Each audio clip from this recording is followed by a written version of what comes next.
இல்ல மொக்கோட்டா அப்படின்னு ஒரு பையன் பாத்திருப்போம். அந்த பையன் அபயமாக்கு ஒரு பேப்பர் மாதிரி எடுத்து கொடுத்து அவருமே கேட்கறாரு, நீங்க புதுசா ஒர்க் பண்ண சேர்ந்திருக்கேன் அப்படின்னு சொல்லி கேட்க, நான் இங்க இப்ப புதுசா தான் சேர்ந்திருக்கேன் அப்படின்னு அவனும் சொல்ல அப்படின்னு சீனை கட் பண்றாங்க. இந்த சீனை நம்ம ஹீரோ முக்காயிரு அப்படிங்கிற அந்த குரூப்ல இருக்கக்கூடிய எல்லாருமே கூப்பிட்டு கொஸ்டின் கேட்டுட்டு இருக்காரு. அவங்கள பத்தி கேட்டு தெரிஞ்சுப்பாரு உங்களோட நோக்கம் என்ன அப்படிங்கிற மாதிரி. அதுக்கடுத்து மெயின் கொஸ்டின் பாரு, அனாட்ஸ் வந்து ஏட்டோ அப்படிங்கிற ஒரு சிட்டில தான் இருக்கான். இப்ப எங்க இருக்காங்களா எடுத்து தப்பிச்சு அவன் காக்கா அப்படிங்கிற ஒரு இடத்துக்கு போறான் அப்படின்னு சொல்றீங்க. அந்த இடத்துல அவங்களுக்கு கீழே புதுசா ஒரு டோஸை ஆட் பண்ணதுக்காக போறான் அப்படின்னு சொல்றீங்க. இந்த டீடைல் உங்களுக்கு எப்படி கிடைச்சது அப்படின்னு சொல்லி கேட்கறாரு. விக்டோரியாக்குள்ளே உங்களோட ஆள் யாராட்ட வச்சிருக்கீங்களா அப்படிங்கிற மாதிரி கேட்க, அதுக்கு நாங்க ஆமா இன்சூரர் ஒருத்தர் வச்சிருக்கோம், டீடைலா 80% உறுதியானது, சோ எப்படி எங்க கூட சேர்ந்து ஒர்க் பண்றேன் அப்படின்னு சொல்லி கேட்க, இப்ப நம்ம ஹீரோக்கு இவங்க கூட சேர்ந்து ஒர்க் பண்றதுல பல டவுட்ஸ் இருக்குது. இவங்க ரெண்டு பேருமே சேர்ந்து ஒர்க் பண்றாங்க அப்படின்னு சொல்லும்போது முக்கிய ட்ரெயிலோட யாருமே அவங்களை பத்தின எந்த ஒரு டீடைல்ஸுமே வெளியே சொல்ல மாட்டேங்கிறாங்க. மட்டும் இல்லாம இவங்க 4 பேரும் ஒரு ரோனின் அப்படின்னு சொல்லி மென்ஷன் பண்ணிருப்பாங்க. ரோனின் அப்படின்னா அவங்களுக்கு எந்த ஒரு தலைமையும் இல்லாம தனியா இருக்கிற ஒரு சாம்ராய் குரூப் ஆர் ஒரு இண்டிவிஜுவல் குரூப் அப்படின்னு கூட சொல்லிக்கலாம். ஒரு ரோனின் வந்து இந்த மாதிரியான ஒரு இன்னும் எப்படி அஃபோர்ட் பண்ணாங்க அப்படிங்கிறது அவருக்கு ஒரு ரெண்டாவது கொஸ்டின். இதுக்கடுத்து அவங்க நம்ம ஹீரோக்கு ஆஃபர் பண்ண ட்ரிங்க்ஸுமே அது நார்மலான பேர் குடிக்கக்கூடிய ட்ரிங்க்ஸ் கிடையாது. கண்டிப்பா உங்களுக்கு பின்னாடி யார்ட்ட இருக்கணும் அப்படின்ற மாதிரி டவுட் எடுத்து அவர் வைக்க, அப்படியே இந்த சீனுக்கு கட் பண்ண மக்கட்ட வந்து ரென்ன பாக்குறதுக்காக வந்திருப்பான். ரென் இறந்து 3 நாளா இடிச்சு இருந்தாலும் அவரோட பாடி வந்து அவங்க புதைக்கவே இல்லை. அந்த ரென்னோட ஃப்ரெண்ட் ஒருத்தி வந்து அவன் மகட்ட கிட்ட ஒரு சிம்பிள் எடுத்து காமிச்சிட்டு, சிம்பிளோட இருக்கக்கூடிய வந்து ரென்ன கொலை பண்ணது அப்படின்னு சொன்னது மட்டும் இல்லாம, எதுக்காக நீ அவளை பார்க்க வந்து அவ ஆசைப்பட்டது அவ்வளவு பெரிய விஷயமா, கூட சேர்ந்து ஒரு ஹாப்பியான லைஃப் லீட் பண்ணும் அப்படின்னு மட்டும் ஆசைப்பட்டா. பத்தி உனக்கு உன்னோட சார் மட்டும் தான் முக்கியம் அப்படின்னு சொல்லிட்டு போயிட்டா. பத்தி வாழ்க்கை என்ன நடந்திருக்குன்னு பாத்தியா, நீ எல்லாத்துக்கும் நீ தான் காரணம் அப்படின்னு அந்த பொண்ணு அந்த இடத்த விட்டு அழுதுட்டே போயிட்டேன். பாடிக்கு முன்னாடி இருந்து சுகமா இருந்து பாத்துட்டு இருப்பான். நைட்டு ரெண்டும் ஹைக்ரான ஒரே ரூம்ல தான் படுத்து தூங்கிட்டு இருப்பாங்க.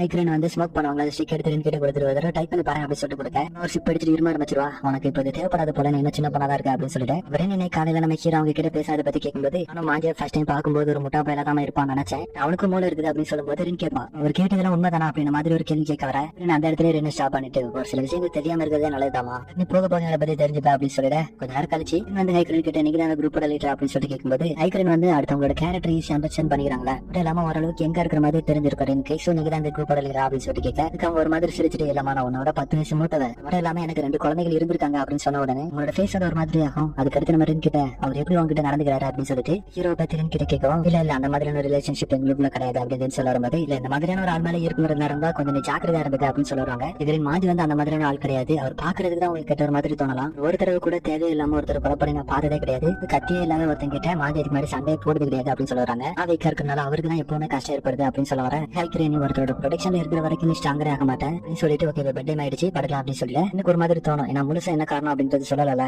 எனக்கு நைட் எல்லாரும் படுத்துங்கிட்ட நடுராத்திரி யாரோ ஒருத்தர் அலற மாதிரி சவுண்ட் கேட்கும். ஹீரோ முடிச்சு யாருக்கு என்னாச்சு அப்படின்னு சொல்லி பதட்டப்படும் போது கீச்சு அங்க காம உட்காந்துருது. அடிக்கடி அவருக்கு நடக்கும், சோ நீ கவலைப்படாம உட்காரு அப்படின்னு சொல்லிட்டு ரென் வந்து ஹைக்ரனுக்கு முதல்ல தட்டி கொடுத்து, இப்ப பரவாயில்ல அப்படின்னு சொல்லி கேட்கும்போது, ரென் கிட்ட நீ ஒரு சாம்ராயம் மட்டும் லவ் பண்ணக்கூடாது அப்படின்னு சொல்லிட்டு உங்களோட பாஸ்ட்ல ஏதோ நடந்திருக்கும் போல, சோ சாம்ராயம் மேல மட்டும் ஃபாலோ ஆகுது அப்படின்னு சொல்லும்போது, இந்த கட் பண்ண அடுத்த நாள் காலையில அபயமா கேட்ட அனாட்ஸ் வந்து நிக்கிற மாதிரி தெரியுது. அதான் சீனங்க கட் பண்ணி இங்க தங்கி இருக்கக்கூடிய என்ன பார்த்தோம்னா, ரென் வந்து நான் அந்த சிட்டில எல்லா இடத்துக்குமே சுத்தி இருக்கேன், ஆனா அந்த இடம் விட்டு வெளியே போனது கிடையாது அப்படின்ற மாதிரி யோசிச்சுட்டு ஹீரோ வந்து பார்க்கும்போது எல்லாரும் ஏதாவது ஒரு வேலை பார்த்துட்டு இருக்காங்க. இவர் மட்டும் எதை பத்தியும் கவலைப்படாம கேஷலா படுத்துங்கிட்டு இருக்காரா, எதுவும் யோசிக்கிறாரு. அடுத்த சீனை ஹீரோக்கு இயர்பட்ஸ் வச்சு காத்து கிளீன் பண்ணிட்டு போலாம். சடனா முடிச்சுட்டோம், என்னமா பண்ற அப்படின்னு சொல்லி கேட்கும்போது, காலையில விடிஞ்சிருச்சு, நீங்க இந்த டைம்ல தூங்க கூடாது, யாருக்கிட்ட பேசிட்டு இருந்தா நல்லா இருக்கும் அப்படின்னு சொல்லலாம். அதாவது அவளை சுத்தி இத்தனை நாட்கள் இருந்தமே அவளுக்கு இப்ப தனியா இருக்கிற மாதிரி ஃபீல் ஆகுது அப்படின்னு சொல்ல, அடுத்த நம்ம ஹீரோ அவகிட்ட தலையை கொடுத்துட்டு காதுல இருந்து எது வந்தாலும் கத்தக்கூடாதுமா அப்படின்னு சொல்லிட்டு கொடுக்க, வந்து அதுக்கு அடுத்து எப்பவும் போலதான் அனாட்ஸ் எப்படி கொலை பண்ண போறேன் அப்படிங்கறத பத்தி பேசிட்டு இருக்கேன். அந்த இடத்துக்கு ஹீரோ வந்துருவானா, அப்ப நம்ம ஹீரோ தலையில கையை வச்சுட்டு பாத்துறாண்டா, எவனும் பார்க்க கூடாதுன்னு நினைச்சு அவனே பாத்துறாண்டா அப்படின்னு சொல்லி யோசிக்க, இல்ல இதை பத்தி எல்லாம் கவலைப்படாதீங்க, நீங்க போய் ஜாலியா இருங்க அப்படின்னு சொல்லிட்டு அவன் வந்து விஷயத்த சொல்ல ஆரம்பிக்கிறான். அதாவது அவனை இட்டோரியோக்குள்ள ஒரு ஆள் வச்சிருக்காங்க, அவன் கிட்ட ஒரு இன்ஃபர்மேஷன் கிடைச்சதா சொல்றான். அந்த சீன் அங்க கட் பண்ணி இட்டோரியோ டோஜ் இருக்குல்ல அதை மறுபடியும் காமிக்கிறாங்க. அங்க மட்டும் போய் வந்து அபயமா கிட்ட நம்ம மாஸ்டர் எங்க போனாரு அப்படின்னு சொல்லிட்டு கேட்க, அவங்க என்ன பேசிக்கிறாங்கன்னா, அனாட்ஸ் வந்து காலையில கிளம்பி போயிட்டாரா, அதுவும் ஏதோ ஒரு வியர்டான ட்ரெஸ் வேர் பண்ணிட்டு போயிருக்காரு. அந்த ஹீரோவும் நம்ம ஹீரோ கிட்ட என்ன அப்படிங்கிற விஷயத்த சொல்ல ஆரம்பிக்கிறான். அனாட்ஸ் இருக்கான ஒரு பொண்ணு மாதிரியான மாறு விஷயத்துல இந்த கேட்டை விட்டு பாஸ் பண்ணி போறதா பிளான் பண்ணிருக்காங்க. ஆனா நம்ம ஹீரோ என்ன கேட்கிறான்னா, ஒரு பொண்ணு மாதிரி ட்ரெஸ் வேர் பண்ணிட்டு போறான் அப்படிங்கும்போது அவன் வந்து ஒரு அன்அஃபிஷியல் ப்ராஸ்டியூட் மாதிரி கேட்டை பாஸ் பண்ணி போகலாம் அப்படின்னு சொல்லி ட்ரை பண்றானா. இப்படி பண்ணாலுமே அவனை வெளியே விடுவாங்க அப்படிங்கறது டவுட் அவர் கேட்க, அது நம்ம ஹீரோ என்ன கேட்கிறான்னா, ஒரு அன்அஃபிஷியல் ப்ராஸ்டியூட் அவனை ரிஜிஸ்டர் பண்ணி வெளியே போறதா இருந்தாலும்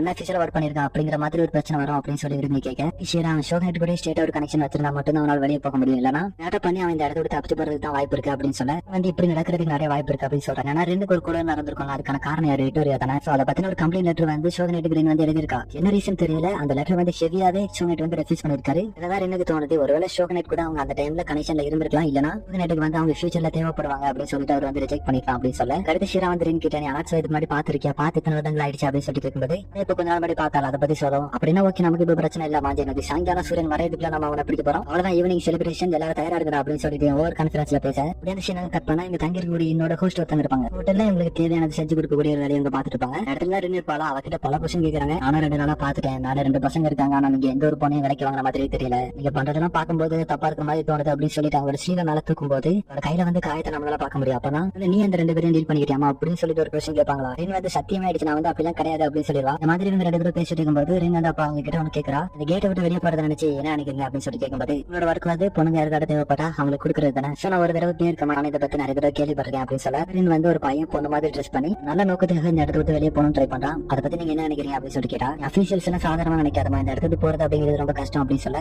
அபிஷியல்ஸோட ஹெல்ப் இல்லாம வெளியே போக முடியாது அப்படின்னு சொல்லி ரின் வந்து அவரோட வாய்க்குள்ளே முடங்கும் போது என்ன சொல்றாங்க, அந்த போஸ்ட் ஒர்க் பண்றாங்க, அவங்க வந்து ஜெனரேஷனா அந்த போஸ்ட் ஒர்க் பண்றாங்க, சோதனைக்கு வந்து ரொம்பவே லாயலா இருப்பாங்க அப்படிங்கறனால அந்த கேட்டை விட்டு நீங்க வெளியே போறது அப்படிங்கிறது ரொம்ப கஷ்டம் அப்படின்னு சொல்ல, அதாவது ஏதாவது ஒரு அபிஷியல்ஸ் கூட உனக்கு கனெக்ஷன் இருந்தாலுமே கூட அந்த கேட்டை தாண்டி போறது அப்படிங்கிறது ரொம்ப கஷ்டம் அப்படின்னு சொல்லும்போது வந்து ஒரு மாதிரி முடிச்சிட்டு பாப்பா கிட்ட ஒரு சட்டை கொடுத்துட்டு இப்படிதான் அப்படின்னு நம்மளால சொல்ல முடியாது, ஆனா கண்டிப்பா போறதுக்கு ஒரு வழி இருக்கும் அப்படின்னு அவங்க சொல்ல, இந்த சீனை கட் பண்ண ரின் வந்து ஷீரா கூட இருந்து அனாட்ஸா தேடிட்டு இருப்பாங்க. ஆட்ஸ் நார்மலா வந்தா கூட இவங்களுக்கு கண்டுபிடிக்கிறது ஈஸி, ஆனா ஒரு பொண்ணு மாதிரி ட்ரெஸ் பண்ணிட்டு வந்திருக்கனால இவங்களுக்கு அந்த கூட்டத்துல தேடுறதுக்கு ரொம்ப கஷ்டமா இருக்குது. இமயத்துல அந்த கூட்டத்துக்குள்ள இருந்து ஒரு 2 பேர் சண்டை போடுறாங்க. அதுல ஒரு தனிதனடா அனாட்ஸ் அப்படின்னு சொல்லிட்டு 2 பேர் சண்டை போட்டுட்டு இருக்க, இவங்க 2 பேருக்கு கிளியராவே தெரியுது இவங்களை ஏமாத்துறதுக்காக தான் இந்த மாதிரி ஒரு ப்ளே பண்றாங்க போல அப்படின்னு இங்க யோசிக்க, தூரத்துல ஒரு பொண்ணு கையில அனாட்ஸ் ஒரு வெப்பன் வச்சிருப்பாங்க. இந்த மாதிரியான ஒரு வெப்பனோட அந்த பொண்ணு வந்து நடந்து போறத பாக்குறாங்க. ஈராக் அந்த பொண்ணை பார்க்கும்போது ரின் அனாட்ஸ் எந்த மாதிரி இருப்பா அப்படின்னு சொன்னாலும் கேட்ட மாதிரியான சிமிலாரிட்டிஸ் இவனால அங்க பார்க்க முடியுது. சோ ரின்னை கூப்பிட்டு இங்க பாரு, அந்த கொடை வச்சிட்டு இருக்கிற பொண்ணு நீ சொன்ன மாதிரி இல்ல அப்படின்னு சொல்லிட்டு காமிக்கும்போது ரின் அந்த பொண்ணை பார்க்க அந்த பொண்ணோட கையில ஒரு வெப்பன் இருக்கு. அது ரின் இதுக்கு முன்னாடி தூக்கி பாத்துருப்பா. நார்மலான பொண்ணு அவ்வளவு வெயிட்ட தூக்க முடியாது அப்படிங்கிறது ரின்னுக்கு தெரியும். சோ அந்த பொண்ணா தான் இருக்கணும் அப்படின்னு சொல்லிட்டு கன்ஃபார்ம் பண்ண, இந்த சமயத்துல ஹீக்கரிங் ஒரு ரிவர் சைடு யாராட்டும் அந்த பாதையில வருவாங்க அப்படின்னு சொல்லி வெயிட் பண்ணி பாத்துட்டு இருப்பாங்க. இந்த பாதையில வியடா ஒரு பொண்ணு நடந்து போறத பாத்துட்டு இவங்க அந்த பொண்ணை ஃபாலோ பண்ண ஆரம்பிக்க, அதே மாதிரி ஒரு பாதையில வெயிட் பண்ணிட்டு இருக்க மாதிரி இருக்குது. இந்த சமயத்துல நம்ம ஹீரோ இந்த தங்கி இருந்த என் கிட்ட ஒரு 2 பேர் சண்டை போட்டு இருப்பாங்களா, இவருக்கு தெரியாது அனாட்சி எப்படி இருப்பான் அப்படிங்கிறது ரின் இதுக்கு முன்னாடி நம்ம ஹீரோ கிட்ட சொன்னது கிடையாது. இது தெரிஞ்சதெல்லாம் அனாட்சி ஒரு பயங்கரமான வீரன் அப்படிங்கிறது மட்டும் தான் தெரியும். அதனால நம்ம ஹீரோ இவங்க 2 பேர்ல யாராவது ஒருத்தர் தான் அனாட்சியா இருக்கணும் அப்படின்னு சொல்லிட்டு இவங்க சந்தேகப்பட, இவங்க 2 பேரும் ஒரு பொண்ணை ஃபாலோ பண்ணி போயிட்டு இருக்காங்களா, அந்த பொண்ணு ஒரு காட்டை நோக்கி நடந்து போயிட்டு இருக்கேன், உள்ள பின்னாடி ஃபாலோ பண்ணிட்டு தான் போயிட்டு இருக்காங்க. ஆனா ஷீராக்கு பொறுமை தாங்கல, அந்த பொண்ணை விட்டு தூக்கவா அப்படின்னு சொல்லி பேசிட்டு இருந்தது. ஃபர்ஸ்ட் அவ உண்மையாவே அனாட்சி தானா அப்படிங்கிறத நம்ம செக் பண்ணணும் அப்படின்னு சொல்லிட்டு ரின் ஒரு பிளான் பண்ணிட்டு இருந்தது. இதுல ஜாக் பாட் அப்படின்ற மாதிரி அந்த பொண்ணோட பர்ஸ் கீழே போட்டுட்டு பார்க்காம நடந்து போக சான்ஸ் அந்த பொண்ணோட மூஞ்ச பாக்குறதுக்கு அப்படின்னு ரின் அந்த பொண்ணை கூப்பிட்டு உங்களோட பாஸ் கீழே வந்துருச்சு அப்படின்னு சொல்லும்போது பொண்ணு அதை கேட்காம அப்படியே நடந்து போயிட்டே இருக்கா. உடனே ஷீராக்கு வந்துடும், ஏமா அவனோட பொருள் கீழே வந்துட்டு சொல்றான்ல திரும்பமா அப்படின்னு சொல்ல, அந்த பொண்ணு சைலண்டா நடந்து வந்து அவனோட ஃபேஸ் தெரியாம அந்த பர்ஸ் எடுத்துட்டு போகாம பார்க்கும்போது உங்களுக்கு ஒருத்தங்க ஹெல்ப் பண்றாங்க அப்படின்னு சொன்னா உங்களுக்கு நீங்க நார்மலா தேங்க்யூ கூட சொல்ல மாட்டீங்களா அப்படின்னு சொல்லிட்டு ஷீரா கேட்க, இதே அவங்க பெருசா எடுத்துக்கிற மாதிரி தெரியும். அந்த பர்ஸ் எடுத்துட்டு அவங்க போறதுலே கண்ணா இருக்க, ஒரே வந்து அந்த ஸ்டாங்கட்டை வெட்டி மூஞ்சி யாரோடது அப்படின்னு சொல்லி பார்க்கலாம் ட்ரை பண்ணும்போது கையிலோட வெப்பனை கீழே வந்துடும். கடைசியில பார்த்தா ஒரு நார்மலான பொண்ணு மட்டும் தான். இதே ஏமாச்சா மீதி இருந்த 2 டீமுக்குமே ஹை கிரீன் ஹீச், இவங்க 2 பேரும் வாய பழந்து பாத்துட்டு இருக்கேன் மாதிரியான ஒரு பிளான் அனாட்சி தான் போட்டுருக்கான் அப்படிங்கிறது இவங்க இப்பதான் தெரியவே வருது.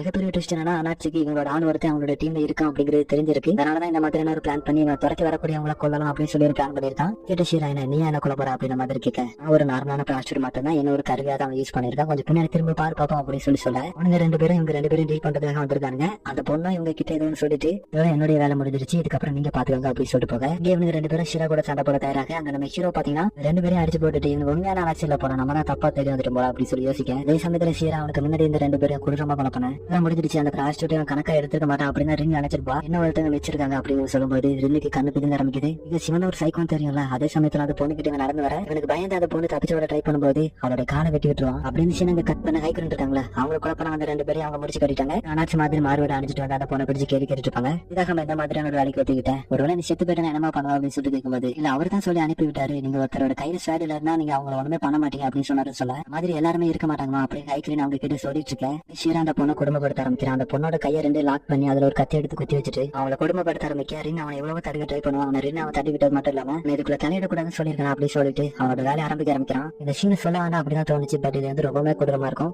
பண்ணக்கூடிய தொழில வச்சு அவங்கள தப்பா சொல்றது மட்டும் இல்லாம அவனோட பிரஸ்ட் இருக்குல்ல அதை அவன் தனியா துண்டை விட்டு எடுத்துருவான். இது ரின்னால பார்க்க முடியாம அவன் பண்ற மாதிரி பண்ணா இவளால ஸ்ட்ராங் ஆக முடியும் அப்படின்னு சொல்லி நினைச்சிருப்பாங்க. பட் அது வந்து தப்பு அப்படிங்கிறது இப்ப புரிஞ்சுக்கிறான். நீ அவங்கள பாத்துருக்காங்க உனக்கு அவங்களுக்கு வித்தியாசமே இல்லை அப்படின்னு சொல்லிட்டு வெட்ட வரும்போது என்னோட சாரை பிடிச்சி அவளை திருப்பி அடிச்சது மட்டும் இல்லாம கொலை பண்ற அளவுக்கு கிட்ட வந்துருவான்.